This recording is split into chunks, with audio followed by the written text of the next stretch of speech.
at right now is when I'm recruiting people and developing people is when you run an office, 2 years later, can you be a regional consultant?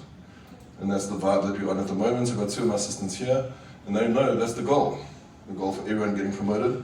2 years from now, you better be a regional, otherwise we're firing you. I'm just joking. All right, that's awesome.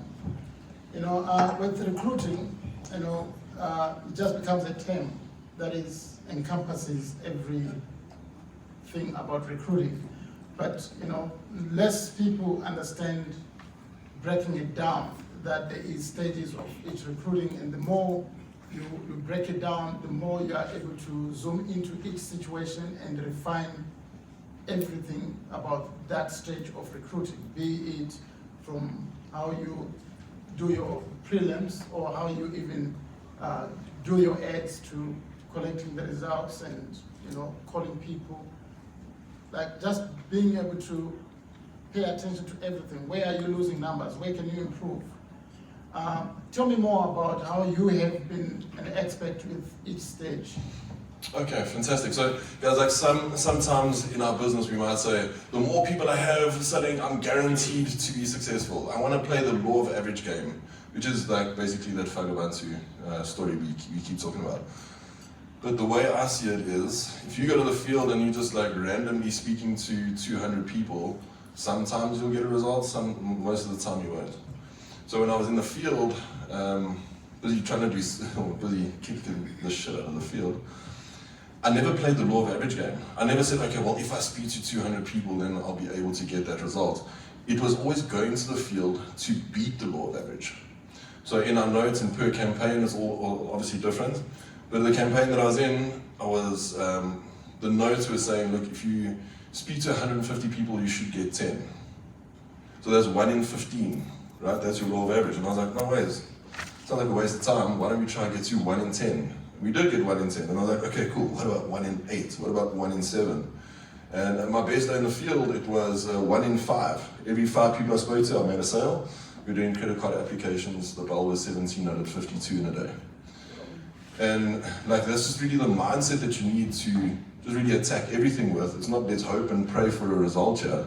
Let's not play the law of average game, but let's really be aware of and intentional about the actions we're putting in so that we can improve every single step of whatever it is we do. Be it recruiting, be it in the field, be it whatever. You need that mindset that I'm not just going to do this thing, I'm going to do it to the absolute best of my ability. I'm going to beat law of average, I'm going to beat all of you guys sitting here right now. I'm going to make sure that I run the most efficient office I possibly can. Just the mindset behind that was, so I met JC Young when I was a brand new owner. We went to the UK. Peter took me off to the UK to the award ceremony. Got to meet JC, and I was also on a call with him before I got promoted. And I was like, man, this guy's got his shit together. Like, fuck, if I run an office like this guy, man, I'll be massively successful. So some of you guys have that, or know those bangles that most people had in school that said, what would Jesus do, right? And I was like, okay, well, what would Jesse do in this situation? If Jesse Young came to my office to come and see exactly what I was doing, would he be horrified? Would he be kind of excited? Or would he be like, man, teach me? And I was like, okay, well, if I want to be the best that has ever done this business, I'm going to have to model myself around the best who's ever done it. And so there's some great recruiting happening around the country, but go and see what they're doing. Go and copy them. Like, just aim to be the absolute best that you possibly can at every single phase of the business, not just at recruiting, but everything you do in life. That's like every product, every result you get is a product of you. It's part of your brand. So people know. They walk into your office and they see a bunch of like not such great people. That's got your stamp on it. And like I said, if Jesse came to my office, I would want him to say, teach me how to do this. That's what my brand needs to say about me, and my business needs to represent that as well.